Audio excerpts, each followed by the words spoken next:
Welcome to Trial by Wine. We take a closer look at crimes that highlight how fascinating humans can be.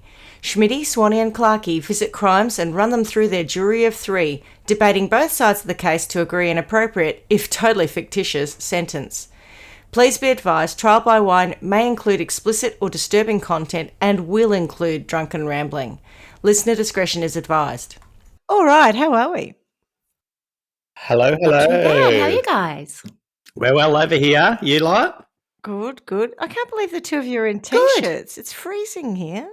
Oh, we've got the heater. Yeah, why on. are you in T-shirts? Right. It's been cranking. We warmed it up so that we wouldn't be too cold with the fan off. So As you see, I'm in an hoodie because I had to turn my heater off so it doesn't make noise. But I was absolutely freezing when I got home from doing my chores. That's about my news. I've got nothing else to report. I had a car accident. My first car accident. Congratulations. Oh, And I'm kind of glad to have it out of the way was gonna because say, it was got that probably out of the about way. best case scenario. Yes, I got rear-ended and very close to home. The funny thing was that when it happened, it shocked me so much because I thought, oh, that's a car accident because my glasses fell off. Because I had my foot on the brake and I was, about to cross over traffic, but there was like one car going past. It was in the middle of the day, so there wasn't a lot around. So once the car had left and I'd got hit from behind, there was nothing in front of me, and I sort of went, oh, Had a little shunt. that was a car. So what do I? Well, I guess I'll just continue on and go up on the verge. So I did that, and then I went, no, I'm all good. Then I got out of the car. Mhm. And I called Jeremy. I was just off the corner. I walked back up because the other one was like a back road, like a highway kind of thing.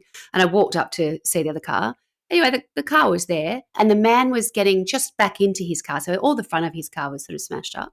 And he was getting back into it. And so I just sort of stood there and then I was like, oh, he started moving and I went, oh.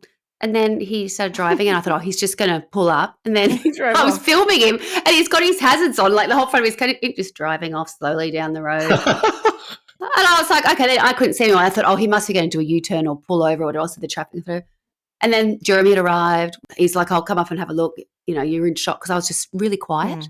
Anyway, then he said, oh, the car's around here. And I said, was it where? He said, go ahead. And then there was a couple of driveways down. There was a white small car parked in there. And I said, I don't think that's it. When I had a look at it, I was like, no, it's got a different number plate and there's no damage and there's no one in it. The guy just left. So that was it. So I maybe I didn't have to deal with a person who wouldn't have been very nice. I figured that might have been. You could just report it to the police. I've had to do all that anyway for insurance. So it's all done online or whatever else. But it was more of a, and my car is quite badly smashed up at the back. I can still drive it, but underneath. So that'll all have to be done. But when it's like you just don't really have the time to do it. It's like, that's not convenient for me now. Yeah. Anyway, I need to use that car and I've got stuff to do and whatever else. Oh, but no, it is painful. I think I got away quite lightly. Yeah. I'm pretty best outcome, I reckon, all things considered. Well, my first accident was sort of the reverse of that in that I ran into the back of someone. Yeah. But I didn't drive away. And I had been drinking like all night the night before and then the police showed up and it was like just a little shunt basically. Yeah. I was at a standstill and I turned and she stopped suddenly in front of me and I went into the back of her. So it's not like I was doing 60 miles an hour or anything. No. But the police just happened to be driving past. So they pulled over and I thought, oh, great. And they breathalyzed me. Nothing. It was fine. So I was like, that's lucky. Yeah. Because I really did think, oh, no, this is not going to be good. That's your news. Anyway, so it's all sorted. Yeah, and my investigative work was brilliant. Like I had photos of driving off the whole thing. So, I mean, he's going to be in a lot of trouble, surely, for pissing off. Really, I don't know. I don't know what trouble he'll be in. I don't know. I've got no idea. I don't suppose you're supposed to do it, but I'm going to ring Wiggers. I think you're not supposed to leave the scene of an accident. No, I don't think you are supposed to either. And like he's driving off very slowly, but maybe he was shocked and didn't realise you were still there. Well, don't be nice about it. Everyone knows you've got to. He didn't make any attempt to come anywhere near me. I mean, I was literally just off the corner. I just pulled into the street that I was going to. And you can see I'm not even really up. I'm at an angle on the curb just so I'm out of the way. Yeah. Enough because if I'd stopped on the corner, someone else would have hit me. So it was just being, when I worked on the AA in the UK, I learned a lot of stuff about, pulling up safely. What to do, yes. Yeah, and I often think that when I'm on, big roads, I think, oh, that would never pass. That person's so dangerous if they're sitting in that position or behind a car on a freeway, all that kind of stuff. No, that terrifies me. That freaks me out. Yeah. So I wasn't about to put myself at risk, but keep going. Okay. And, of course, I've got the timestamps from all the photos, so you can see how quickly it all happened. Because video only a matter of footage minutes, is yeah. All over timestamped. it. Mhm. Yeah, on it. Unlike some case we did the other day where the defence said, well, it could have been anywhere. No, it was timestamped. Anyway. Yeah. And boys, have you got news? Oh, well, we're going away in a couple of weeks, and I got a text message from Passport Office telling Yeah. me that my passport only had 6 months left. Oh, So I had to madly panic to get all of that sorted. That's a but good you're service. not going I for was 6 shocked. months, are you? No, but you need your 100. passport To valid have the for 6 do months you? to come back in. Yeah. Oh, Yeah. okay. Yeah, right. yeah. Oh, good to know. Mm. No, Absolutely. for a moment there, I thought, is there something you haven't told me? But doesn't that entertain you when, well, entertain's totally the wrong word, but the way a passport works is it isn't going to really work for the back part of it. That's I'm it. always, so stupid. I'm always It's- having to go, what? Because with, in a family of 5, with and everybody but me is all dual passport holders, I have to factor that in all the time going, right. So Stevie being away at the moment, one of his passports had like just shy of 6 months on it. But it was okay based on him going to UK. Maybe it was the UK one. Some actually, of 'cause he was them, going into the UK. some of them only need 3 months. Yeah, so it was okay. But Others we need 6. just on Australian. But I'm like, well, what's the point of the last 6 months? Of It's it? so ridiculous. I know. What do you get for it? Like, Yeah. I don't. Yeah, or give me a discount because if I do travel a lot, I'm not going to be allowed to use that last bit, right? Yeah, true. It only the really point of works the if you don't validity travel a lot. date, though. Why do countries Yeah. need you to have longer time than you're going to be there? So Yeah. until June 2028, but not really. Yeah. Exactly Not right. if you're traveling in Till 3 to 6 April. months prior to. If you're traveling in about, March or April, then that's going to be a real bummer for you. You're going to still have to get your Yeah. new passport. Oh, thanks. Okay, cool. So I suppose we should introduce ourselves. I'm Schmitty. I'm Swanee. And I'm Clarky, and together we are Trial by by Wine. And what are we drinking? Bassica, the little one that looks like we. Oh, After drinking right. yesterday, Ooh. after 2 birthday parties yesterday, I'm just trying to Rehydrate. rehydrate a bit. Get your yes. salts back in. Yes, although I'm not going to get far on that. There's like a dribble left. I might have to go and Yes, top there's up not later. much. 2 mouthfuls. No. What about you guys? Something more alcoholic, I'm sure. We're just on sparkling water tonight. Oh my word, you've had a big Yeah, weekend, look at have you, that. chaps? Look at that face from Schmitty. We had a big week. It's just Oh. been a big 6 months. Anyway, it's nearly over, so we get to go on holidays soon. Oh yeah, because you won't touch a drop while you're gone. Yeah, we know you. the Yeah, July. you won't. Obviously. Oh. No one Oh, drinks when they're on holidays. No. You're those what's it called sober travellers. We like to, Yeah. we like to be really Yeah. on it and alert with what's going on. We Yeah. don't like to drink when we travel. Would you like to have some fun? Oh, no, thanks. We're on holidays. Oh no, we're on holidays. We need a break from that. That's Oh. right, yeah. So what are you about doing, Schmitty? Schmitty? Yeah, pathetic. That's a pair of you. Yeah, I know. I am Origin. drinking vodka and tonic. So there you go. Lovely. Mm. How very I mean, simple. it could just be sparkling water, Swanee. That's you exactly know. right. Here is my bottle of vodka, and there is a. Oh, I thought you were going to put some more in then. I thought about it, but then I thought, no, I've got some work to do today. Yeah. There's a standard shot in there, and I'm drinking it with Indian tonic water. I like how you have to qualify a standard shot. Oh, she's having top shelf. Primo stuff, yeah. Yeah. I like how you had to qualify that it was a standard shot as opposed to like a Schmitty pour, which Correct. might be something a little bit more generous. Yes, I need to Half give a myself glass. meat because I got A some, glass and a half in every. got some storytelling to do at some point, so I've got to Yes. be able to read. Yeah. So, on that note, who's got a story for us today? Do you want me to go? I would, yes. So I think, remember I was telling you how I had a few good stories that came through from friends of mine, your and friends are they'd all been doing my research. Well, I Mm. think as proof that Facebook listens, Facebook has just been delivering these cracking stories. I just get these little headlines, and so I keep saving them, and this is one of those. I'll give you my sources list first because it's probably a bit longer than what I've done lately. But so Wikipedia, Grunge, All That's Interesting, Voices from History, BuzzFeed, Oxygen, Vox Bliss, and Fast Slang. It's going to be a good one because that Voices is a from very History good- throws me in amongst that. The rest of the other ones felt more sort of like now. But Voice of History's thrown me. all of those sources have good stuff on them. So I'm interested to see what you've got for us. Yeah. What was interesting is when I first got into the article that popped up, there wasn't a lot to it. I thought I'll just save that because there'll be heaps about this. And as it turns out, there wasn't a lot, but there's enough stuff that I found in and around it that I think it'll make it a good story for you. I think you'll like it. Yeah. Cool. Okay. So you ready? Mhm. Ready. We're going to jump in the timey-wimey machine and go back to the 1990s. So for those of us who all remember, the 1990s marked a decade of major changes and progress. It was a time of peace and economic growth for many countries. The end of the Cold War brought new hope for global unity. Hasn't that changed? Mobile phones, email and web browsers opened up new ways to connect. And pop culture boomed. Music, movies and TV shows for the era are still loved today. Grunge and hip-hop shaped the sound of the decade. Hit shows like Friends and blockbuster films like Titanic left their lasting mark. And daytime talk shows boomed. Uh-huh. Think of Oprah, Ricky Lake, Jerry Springer, all of that. And through all of that booming of daytime talk shows, there was a phenomenon that grew called ambush TV.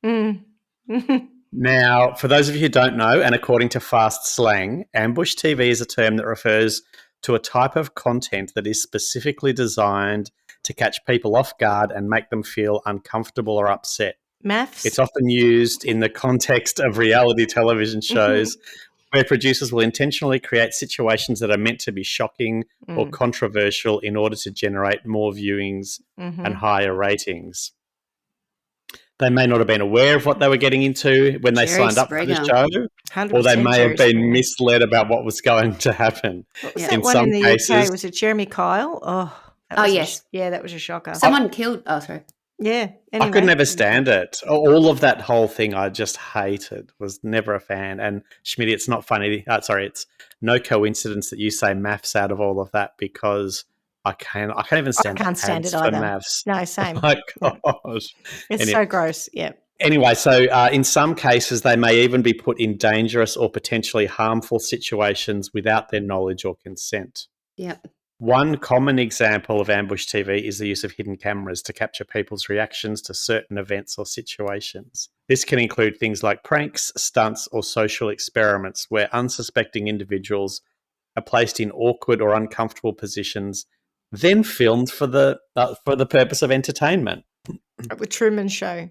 Was that what it was called? Yeah. Yeah.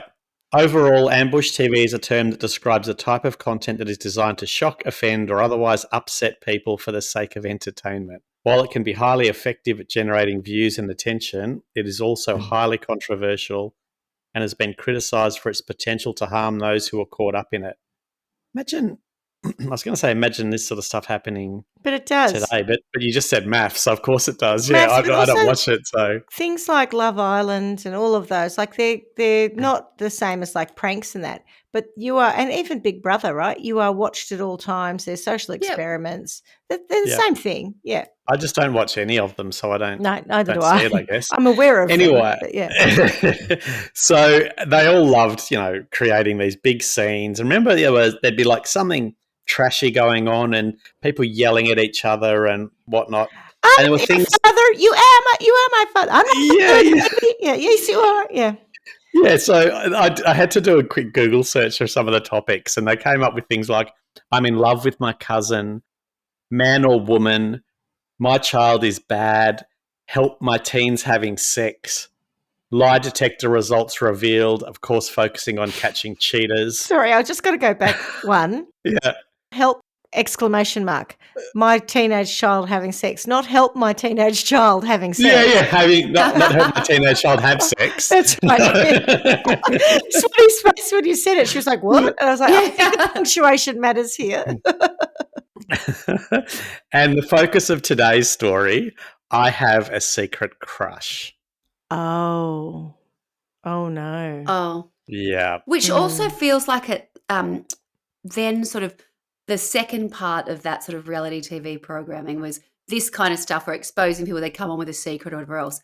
But then all that catfishing style stuff as well, where they were doing similar things where people pretending they were someone else or they're finding out the person they had a crush on was the opposite sex or whatever it was. Or the wrong for them, not for what them. they're attracted to. Yeah, whatever they're attracted to, whatever the opposite of what they wanted or thought they were, that kind of stuff. It gets very dangerous when people are being played, I think. Mm-hmm. Hold that I have thought. a feeling we're heading down that direction. Yeah. Yeah. So this is the story of Scott Amedure and the Jenny Jones Show. So Scott Bernard Amedure was born on the 26th of January 1963 in Pittsburgh, Pennsylvania. He was the youngest of 6 children to Frank Amedure and Patricia Graves. Frank was a truck driver and Patricia was a homemaker. Shortly after Scott was born, the family moved to Michigan and Frank and Patricia divorced not long after that. At the age of 17, Scott dropped out of high school to join the Air Force. He served in the Air Force for 4 years before he was honourably discharged with the rank of specialist. I didn't know there was a rank of specialist, but there you go. And I couldn't work out what it was that he was honourably just discharged for. Scott returned home to Michigan, where he worked in the telecommunications industry for several years before he finally switching over to bartending, his preferred profession because he enjoyed the social life that came with it. Okay. Scott had a history of substance abuse, for which he entered rehabilitation programs twice. He also experienced difficulties with relationships, and he had past instances of domestic violence. He worked as a bartender at Club Flamingo, a gay club in Pontiac, Michigan. He was an out and proud gay man and was very generous within his community. According to one of his neighbours, Gail Clinton, he was a talk show junkie. The Jenny Jones Show was an American first-run syndicated talk show that was hosted by none other than Jenny Jones. The show ran for 12 seasons from September 16, 1991 to May 21, 2003, in which it broadcast over 2,000 episodes. The first season primarily featured stuff like stand-up, audience interaction, and guest interviews. Jenny hosted segments and moderated interviews from a studio audience who frequently engaged in these discussions. According to Jones, the show was carefully scripted, and segments often pertained to cooking, fashion, and celebrities. In addition to how-to and expert advice segments, Jenny hosted recurring segments such as Purse Check, where she gave $100 to whoever could produce a specified item from their purse first.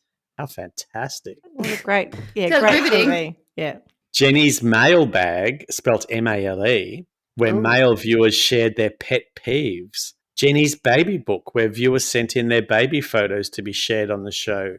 And Take a Bow, which highlighted a person who had done something special for their local community. It'll come as no surprise after hearing all of that upon its second season, the show reformatted into a tabloid talk show, presumably because everyone was bored. Yeah. Most episodes now focused on a single topic, often sensational in nature, that was discussed among a panel of everyday people. In a typical episode, all guests, usually in pairs, were seated on a stage situated in front of a studio audience. The guests discussed their personal experiences, which often involved some type of relational transgression. Jones moderated these discussions, in which she asked the guest questions or offered advice. During these discussions, Jones walked throughout the studio audience and periodically handed off her microphone to audience members to make additional comments. What was the name of another one of these? Swanee? Sally Jessy. That's Raphael. it. Because that's what I'm picturing. Sally Jessy Raphael. When he was saying it before, her name would not come into my mind. I could see her red glasses. Yeah. And the hair. What was her name? Like, and it's just almost like Betty Sally White Jessy looking Raphael. That was it, yeah. But yeah, so that's what, when you're talking about walking around with the audience and handing the mic around, that's very Sally Jessy. Because, I had to get home from school to watch a little bit of that. Depending on what I'd got, depending on what time you could finish school or whatever else, I could get on a good day a little bit of Young and the Restless, maybe a bit of Days of Our Lives Earlier. Yeah. And then, a little bit of talk, bit of Sally Jessy or bring her one of those. Yeah. Perfect latter time. Part of high school. 3:30 till 5. Yeah. Great viewing time. Then MASH came on, followed by Gilligan's Island or something. The other way around, actually. MASH was a bit more adult. Yeah. Yes. Yep. So the audience members, and I'm sure as what happened in, what was it, Sally Jessy? They would generally offer their advice or opinions, particularly their disapproval. Oh, good. Yeah, because you want the expert opinion of the audience, right? Strangers, yes. Yeah. And then the show also invited various musicians to perform during breaks in the show. You've got to do something to entertain people. Just as things were getting heated. No, quick, let's cut to a break. Off goes the band. According to one producer, the show sought guests who had socially relevant stories that could inform viewers. Jones claimed that she related to many of the guests' experiences, further stating that the guests were representative of a lot of other people in the country and their problems. The show did not pay guests for their appearance. However, guests were reimbursed for airfare, hotel rooms, meals, and sometimes lost wages. So, on March the 6th, 1995, the show taped an episode titled, Swanee, you guessed it, Revealing Same-Sex Secret Crush. Oh. In which 6 guests were invited to meet their secret admirers. And did they not know the title of the program before They did not know the title of the program. Right. The show informed the guests that their secret admirer could be either male or female, but had no idea that they were all going to be same-sex admirers. Right. Because, of course, the title was something they weren't aware of. Jonathan Schmitz, with a Z. No relation. Yep. Was a 24-year-old straight man who lived an ordinary life. He was an average Joe who lived in Michigan and generally led a quiet existence. He was invited to go onto the show, being told that a person had a secret crush on him and that they would reveal themselves on the show. So he went on, believing that a woman had a crush on him, and he was curious to know who it was. When he arrived at the studio, he saw a woman he knew in the audience and thought she might be his secret admirer. So he got up and kissed her. Oh. But was told by show producers, That's oh no, not her. she's not your secret admirer. She's just Awkward. an audience member. Can you just sit back down, please? You've just assaulted somebody. Yeah. 1995, right? Different context, but sure. Yeah. Correct. In the episode's third segment, Scott Amedure, who we just spoke about, was the one who revealed himself who had a crush on Jonathan. The two had been introduced by a mutual friend named Donna Riley, who was also at the taping. Jonathan was stunned, but responded by saying that he was flattered by the crush, but definitely heterosexual. Mm. And to those who were watching, he didn't seem enraged or otherwise disturbed by the revelation. And at worst, everyone thought it might be something that would be laughed off in the future, maybe as a tall tale to tell over a night of drinking with friends. And All he needed to say was, well, he's only human. Right, that'd do. Of course he can't help it. He's only human. He's only human. Mm. No one thought any more of it. Mm. 3 days after Jonathan's appearance on the Jenny Jones show, he returned home from an evening out with friends to find an anonymous note on his door. Though the contents of the note were never revealed, it was enough to enrage Jonathan. After finding the note, I was just going to ask, when they taped the show, had it been played at this point 3 days later? Right. No, so 3 days after, yeah. This note's going to be something to do with someone who was there and knew about it. Yeah, okay. Yeah. After finding the note, Schmitz withdrew money from a bank, purchased a shotgun, and then went to Scott's mobile home. Oh, no. Wow. He asked him if he was the one that left the note. Scott responded with a smile. So Jonathan returned to his car, got his gun, and returned to the trailer, where he shot Scott twice in the chest, killing him. What? Far out. After killing Scott, Jonathan left the residence, telephoned 911, and confessed to the killing. He claimed he killed Scott because he embarrassed him on national television. Not Because yet. of the killing, because of the killing, the episode that featured Schmitz and Amedure never aired. So parts of it did run in news segments about the murder. Mm. At the trial, the jury heard Scott not only reveal that Jonathan was his crush, but also detailed various sexual fantasies about Schmitz. Jonathan smiled and laughed throughout the taping, but he did so to hide his embarrassment. He feared being perceived as gay by the outside world and his homophobic father. The defence also argued that Schmitz had been diagnosed with manic depression and Graves' disease and was therefore unaware of the consequences of his actions. They also argued that the show's My mum's got producers- Graves' disease. I was going to say, what's Graves' disease? I feel like my mum's got it. Is that a digestive thing or something? Yeah, I think so. Let me have a look. Oh, it's like a Maybe not. no, it's autoimmune something. Graves' Okay. disease. a swelling of the neck and protrusion of the eyes resulting with an overactive. Well, Mum had overactive thyroid. Yeah. Oh, it's a thyroid thing. So Yeah. does that make you not aware of that you're going to kill someone? It seemed Fucking like hell, it seemed like a You're stretch. scaring me. Mum's on her way this week. Who knew? Yeah. I think it was more the manic depression, which was linked to bipolar disorder, but it just seemed Yeah, like a real maybe. stretch Yeah, that don't they were pull out the going, Graves. he's bipolar and he's got Graves, so he doesn't know what he's doing. Like, Yeah. what? It rarely comes up, but I'll tell you what, if she brings it up again, I might give her a little side look and think, what? Just- What do you just mean? Check in what on do you her got in mental health mind? first. What do you got in mind that you're going to blame on Graves' disease, Toots? Sheepers. I thought that was like, I just go, I don't think I was paying enough attention. Whoops. That would have been a rude shock. Now I'm ready for it. Yeah. Prepare. Yeah, you're safe. You can do it. Do as need to. That'll be the Graves' disease talking. Oh, Mum, put the gun down. Yeah. It's not that bad. Step down. Graves. It's just Just take a breath. It'll be It's fine. just the Graves talking. Let it be. You're good. We know you're unaware of the consequences of your actions. You can't know. It's the Graves, yes. Goodness. So the defence also argued that the show's producers ambushed Jonathan, aggravating his mental condition, and that this led him to commit homicide as a result of mental illness and humiliation. And they introduced a thing called the gay panic defence. Oh. Now, I hadn't heard about this. I've seen South Park episodes where O.J. Simpson gets off because of the Chewbacca defence, but I hadn't heard of the gay panic one. So let me tell you a little bit about it. It's like the satanic panic, only about gays. Gay, only with rainbows and glitter. And cock and bum fun. Cock and bum fun, of course. Yeah.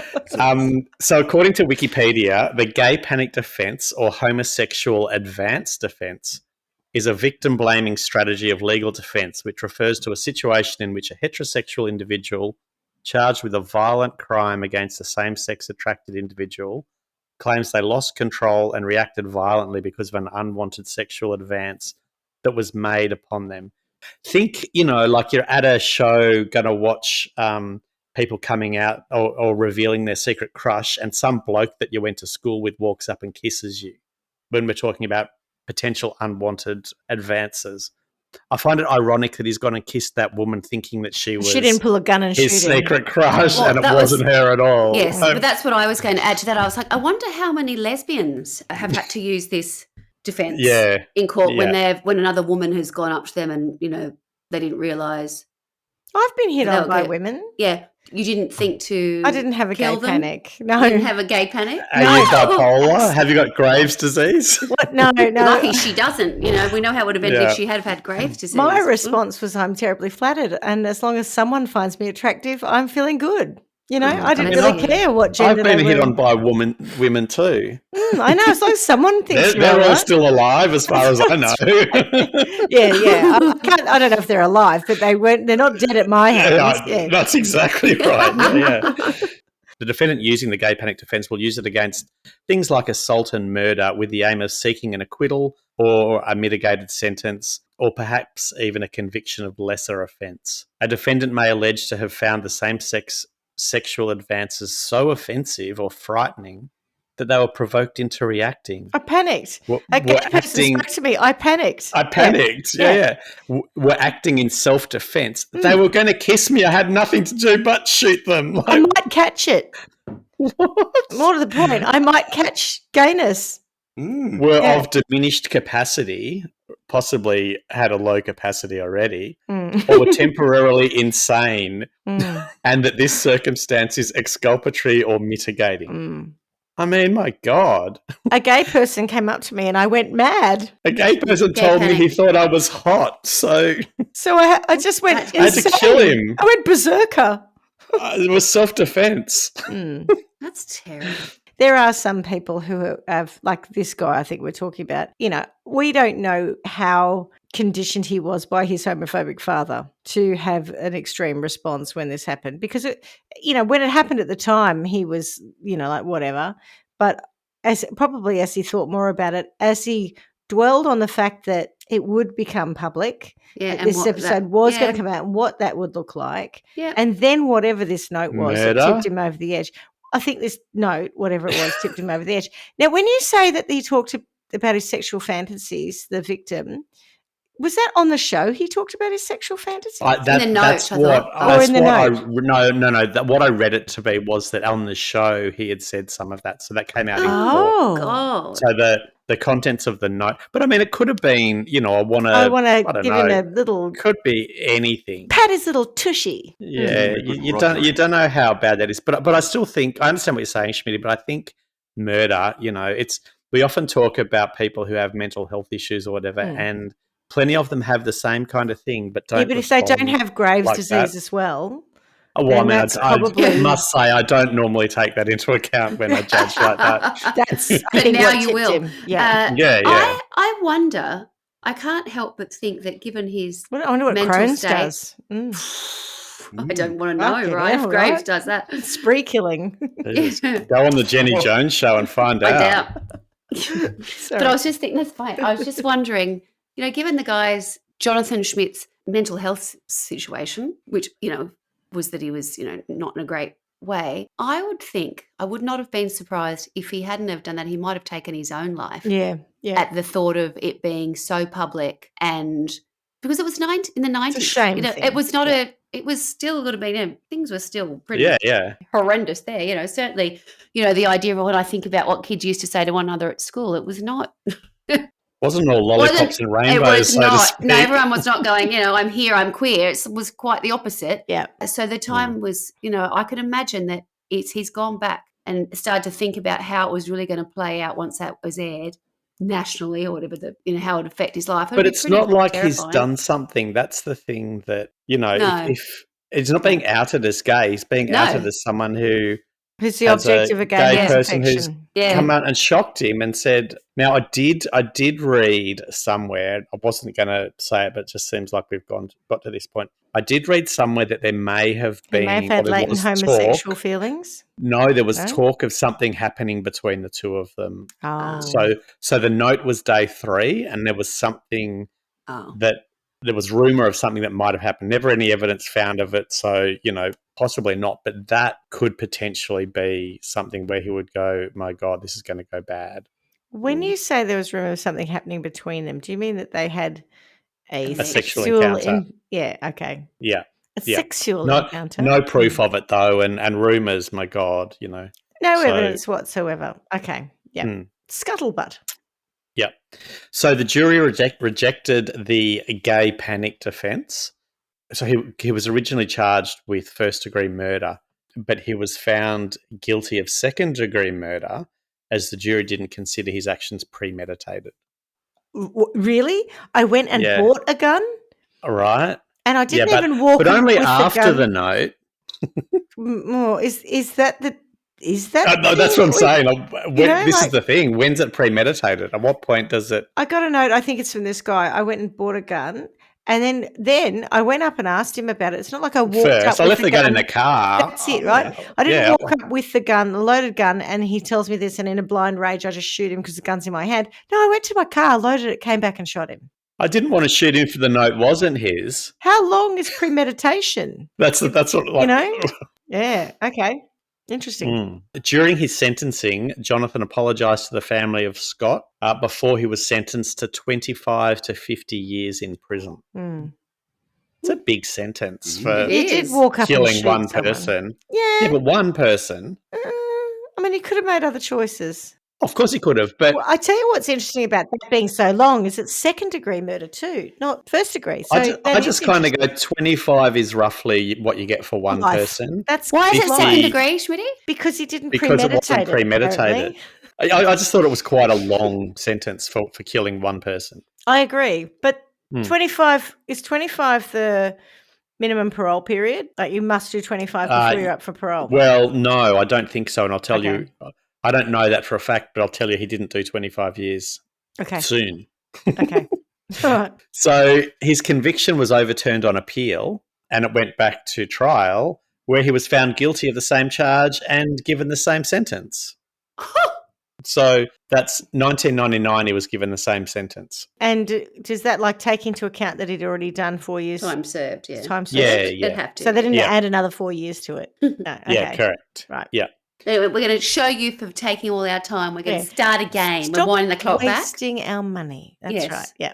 Okay. Also in 1999, Scott's family sued the Jenny Jones Show and Warner Brothers. Good on him. And Jenny Jones had to take to the stand, where she admitted that the show didn't get permission from Schmitz to be humiliated on national television. Do you normally? Here's your contract. There's a clause in here. I just want to highlight that you are giving us permission to be humiliated on television. No, but I think it's a really interesting point in the context of somebody's going to tell you that they love you. Mm. You're assuming it's going to be someone of the opposite sex. Whatever, you can cope with that. But in the context of what you're talking about with his father and all of that, he was going to be humiliated and completely unaware that there was any humiliation that might happen. Mm. As opposed to you going on, with your cousin professing my love for my cousin, and the whole crowd go, "You're a fucking idiot." Yeah. Or whatever might happen. It was alleged that the show neglected to look into Schmidt's past mental health and his Graves' disease and substance use issues before using his emotions for ratings. Mm. Jenny insisted that Scott's murder resulted from individual action rather than from her show's format. And she said, saying trash TV is responsible for something is like saying the reason I'm getting fat is because of that refrigerator out there. No, I don't think they're the same thing. Shut Jenny. up, Jenny. Jenny doesn't sound real bright. Oh, Jenny just sounds even more annoying. I know. What a moron. Oh, She'd better say nothing than say that. I mean, that's just that's empty. just such a bad thing. Really. Right? Well, she's just defending the format so she can continue to do her job and make money. And hanging shit on fat people at the time. Why don't you just not be an asshole? Everyone was hanging shit on fat people. Fat people in 95. Yeah, well, that's true. That's true. As a fat person in 95, I can attest to that. I'm fat. Was that about that? Weird Al Yankovic, yeah. I'm fat. You know it. And the whole world has to answer right now to tell you once again, who's fat? Yeah. When I go to the movies, I take up 7 rows because I'm fat. You know it. It's a classic song. Well, I've never used a phone booth and I've never seen my toes. When I'm going to the movies, I take up 7 rows. Oh my God, Clarky, that's I know his memory for lyrics is extraordinary. Oh, so funny. Anyway, the jury agreed that the program had acted irresponsibly and was negligent. Good. And the Amedures were awarded close to $30 million. Woo! Did they actually get it? Or they get 20? That's pretty good. The judgment was later overturned by the Michigan Court of Appeals, and they never saw a cent. A cent, yeah, that's right. So in 2017, 47-year-old Jonathan secured release on parole after spending 22 years behind bars. At the time, Scott's brother Frank said that he hoped Jonathan was a reformed man. Frank said he was displeased that Jonathan secured release from prison. Displeased. Like any person who's lost a family member to a murderer.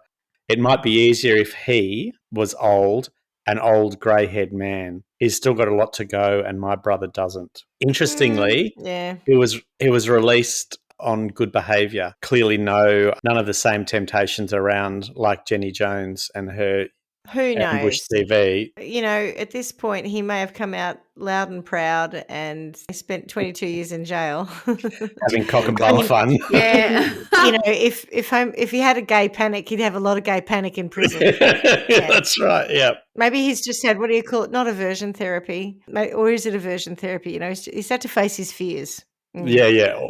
Constantly just showering. Every time he went to the bathroom, that's right. Don't drop the soap.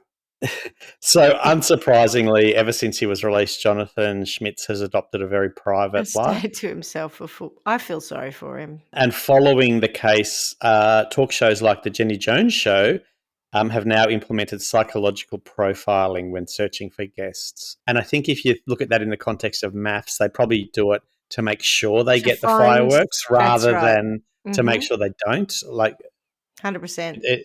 Yeah. So anyway, that's my story. What did you think? Look, it's a bit sad. I do feel sorry for Jonathan. I think all of those shows are extremely exploitative.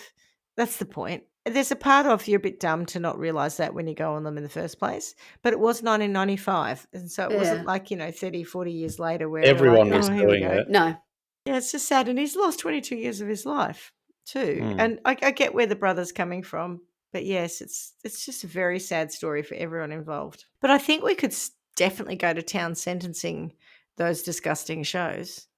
But don't you think that we're coming back full circle in respect to that? So we look back at that period of time, and like I remember watching them, and there'd be times I'd be like, how can they believe that, or how can they have turned up? I used to, and people always be talking, fake, yeah? Is it people acting? Is it this? And I mean, most of the time, I truly believe there's no way someone was really doing that in real life. Perhaps they were. The Jerry Springer show in particular. Yeah, and then we moved away from that, and we could then look at that and go, that type of program, not real healthy. And it's kind of run its course. But I think now with this other stuff that's coming back into maths or whatever, that kind of programming it is, to maintain ratings and to find it, it has a slightly different bent each sort of season. That's where they introduce the things that make people feel more exposed, more vulnerable. Yep.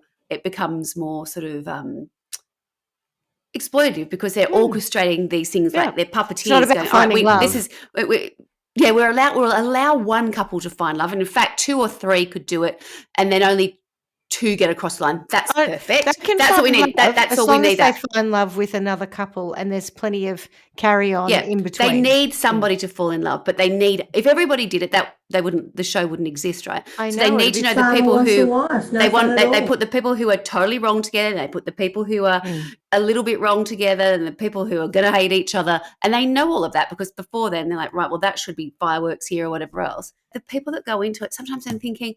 They know that going in, but still when they're actually being filmed and it's happening in real time and they're making them do certain things, I think, oh, my God, you've signed a contract to put yourself in that position. That they've got to try and get ratings. I know I find it under the guise of love is ridiculous. It's an entertainment program.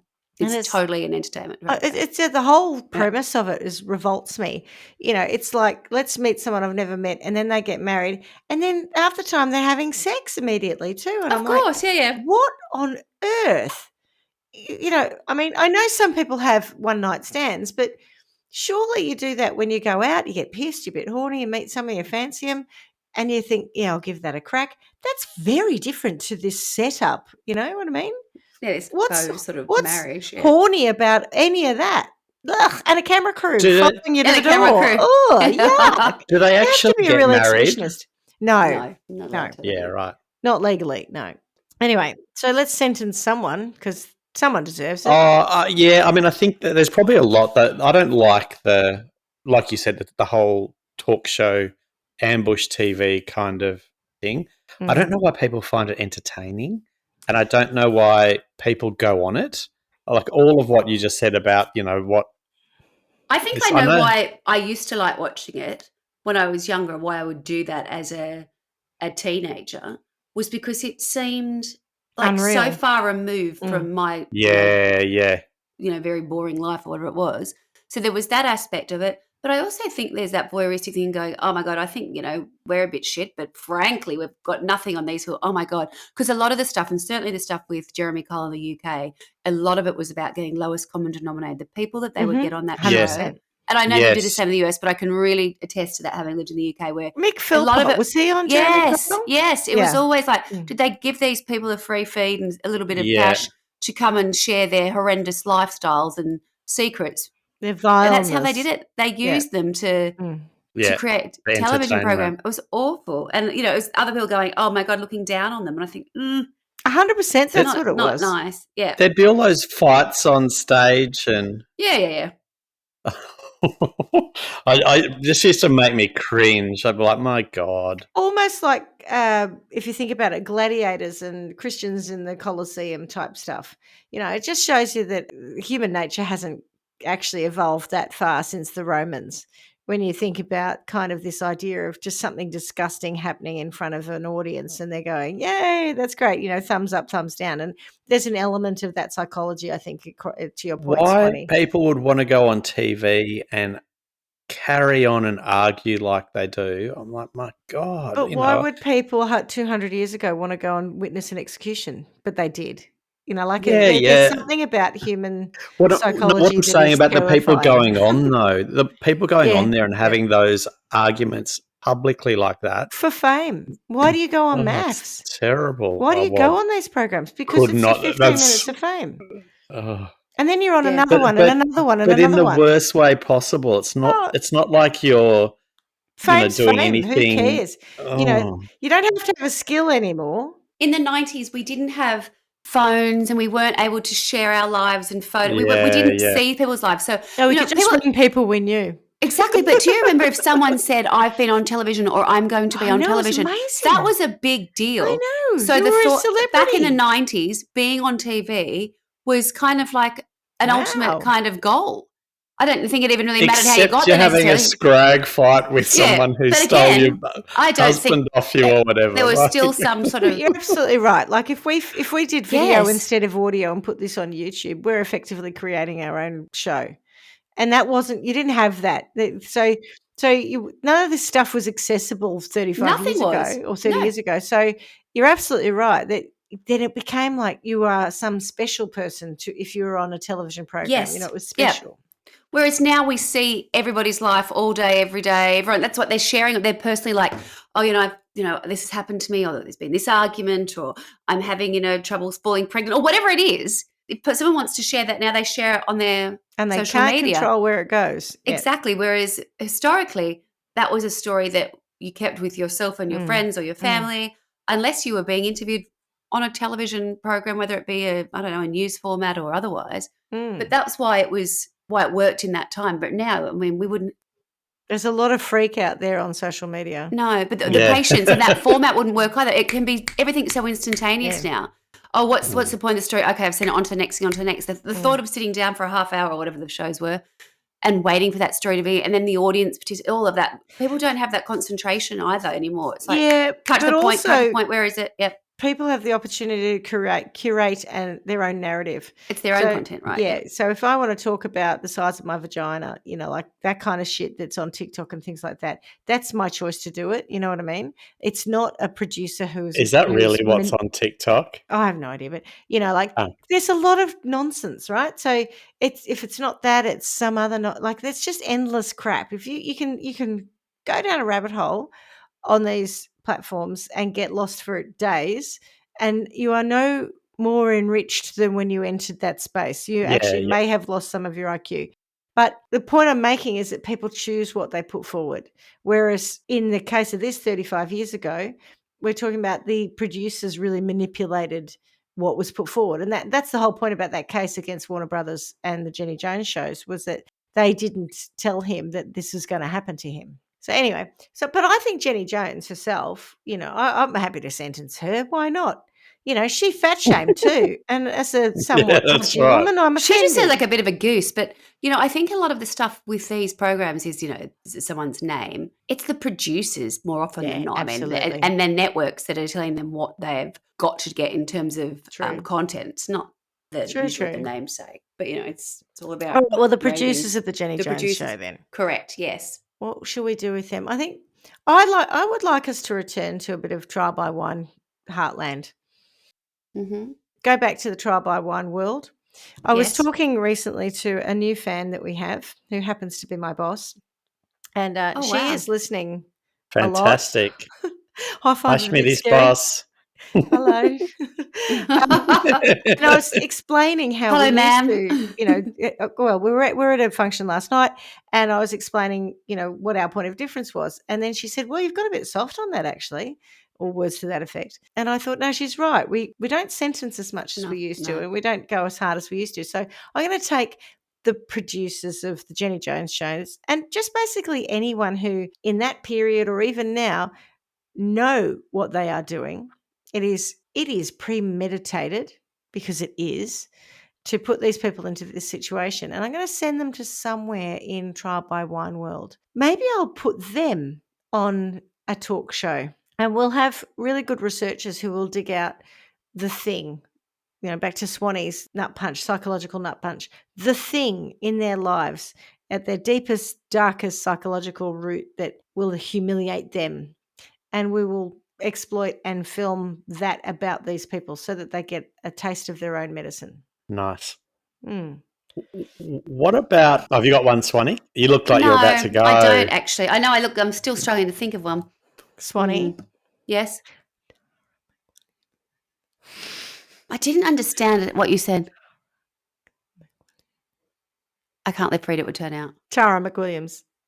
Yeah, so what about her? I'm just saying, she's going to Trial by One World, mate. Oh, yeah. Anyway, absolutely. I'll cut that out. Yeah, you will do. The funny thing is, she keeps coming up as a friend request on Facebook. Not a friend request, but she's a bit fucking... I'm not touching it. I'm like, crazy I don't know her. No. Yeah. Anyway, she's the maths producer, Clarky, and I think she was sending a friend at you. Oh, did you? Yeah, right. I wouldn't call her a friend. I knew what she looked like. I know who she was. And at the time, she wasn't that. She wasn't anything near as important when we knew her. No, she worked for John Laws, remember? Yeah, she was a no one. Yeah. Like us. Anyway. And now, look at us, big-time podcasters. not that I want to go on about it, but, you know. Well, I know you had the experience that I sometimes have. Like my boss going, I thought it was very insightful what you were saying the other day. I'm like, oh, God, I've got to be so careful about what I say. I don't even remember what I said. No. Sentences. So I reckon Trial by Wine World has Sideshow Alley. Yeah. And there's going to be whack-a-mole in it. You know where the moles pop up? But instead of moles, it's going to be the talk show hosts. And you can just whack them. So Jenny Jones is going to be one of the moles who's just going to get whacked constantly. Sally with a bit of Dr. Phil. Yeah, I don't know enough of them. But, yeah, I reckon you could Jeremy Kyle, I'd happily whack Jeremy Kyle in a whack-a-mole sense. Not with a gun. Not with a gun, no, just to be clear. Yeah. Just to be clear, yeah. So it would just be an eternal existence of being in the dark, pop up, oh, light, black, dark, light, That couldn't be fun. I was thinking, I don't quite know who I want to give this punishment to because I don't quite know where the sort of the kernel of the thought comes from. Is it a producer? Is it a network? Is it? It's somebody who says, right, I need you to get people on, and in the hope that, you know, they feel like, oh my God, I'm not even gay, but someone's just declared their love. A gay man just declared their love to me. They knew that stuff was going to happen, right? They didn't. They knew that guy was straight. So whoever that person or it is at the top of the tree who makes the decision, and then everybody else has to go and find the people. I don't necessarily want the people who had to go and find it. I want the person who made that decision. What I'd like for them is that they had not so much their deepest, darkest secrets, but something like that. But I bet you their life and the way they choose to present themselves is very much, this is my outward facing life, this is who I am.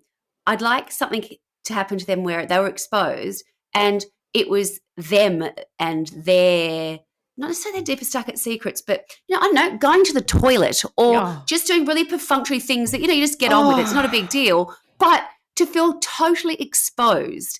There are things that are for public and for private consumption, right? Yes. And when you put somebody in that situation and you take away their choice for that to be a public or private moment, that's the kind of thing I want to get to. If that person is like, it doesn't have to be they're getting hurt or whatever else. It's like just stuff that you don't really want to do publicly. You know, some people are like, I want to eat publicly. You know, I don't want to go to the toilet publicly. I don't want to get changed publicly. I'm, you know, things that I don't feel comfortable. Whatever that humiliation. Whatever it is I would feel completely exposed and vulnerable and humiliated. Yeah. What would make me feel humiliated?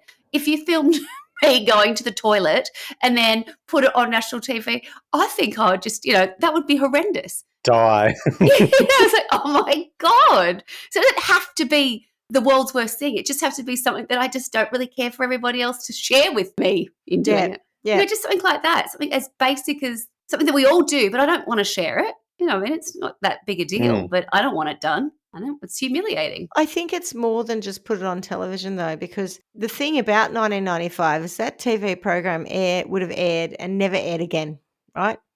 But now, viral, you know, so and it's instant, let it go viral. Yes. And it's one of those things that you've seen and it comes back up 6 months later. So that person can never get rid of it. You can never chase that down. And there's memes. Yeah. People make memes if you're doing a poo. Yeah.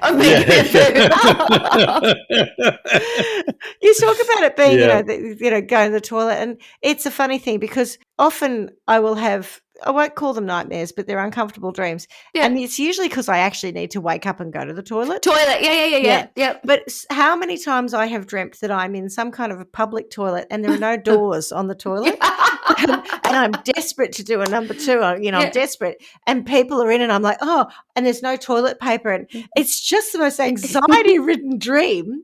Yeah. That's the kind of scenario as you were talking. I thought, I know exactly. What I mean, know. you just have to be quite basic. It just I can set design this. I've got this. Yeah. And then we film it and it goes viral. Yeah, that's a great one. Okay, cool.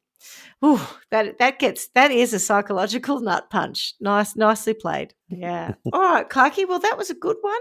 I mean, sad, but interesting though. And it's what I find interesting is how you started with, imagine if that happened now. It does. It is still happening. We don't just in learn. a different format. Yeah, 100%. Yeah. But it's so true. I'm so glad you took us back to the 90s because I really haven't thought about that in a while. And we can really, because we've lived through it, make that direct comparison between a time when TV was king. Yeah. And if it was on TV, it was considered important or newsworthy or worth sharing. Yeah. It had been planned or there was an expense associated with it. TV was a big, big deal. It wasn't like trying to trot out the cheapest thing all the time. We all went home to see it. We talked about it. And if you didn't see it, you'd had to talk about it. It was just of that moment. So I could only imagine those shows on a national scale, thinking that was going to come out and that you would.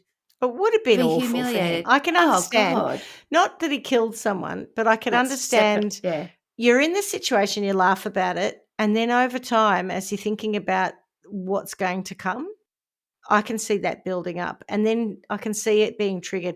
And the Graves' disease. Yeah. Who knew? Who knew? Right? Now I'm on high alert. Yeah, we need to do some more research on Graves' disease and murder. There's a reason grave is in the word. There might be a connection there. All right. Well, on that note, as we say every week, miss you already. Ciao. Ciao. Thanks for listening to Trial by Wine. You can contact us at trialbywine@gmail.com. Please rate, review and subscribe to Trial by Wine on Apple Podcasts or wherever you get your podcasts. If you'd like to support us, you can become a patron at www.patreon.com, Trial by Wine, or visit our website www.trialbywine.com to donate to us. Your support will help us cover many more cases and apply wacky sentences. We really appreciate you listening and hope you tell everyone about us. Our cover art is by John Christo and music is by Beauchamp from pixabay.com.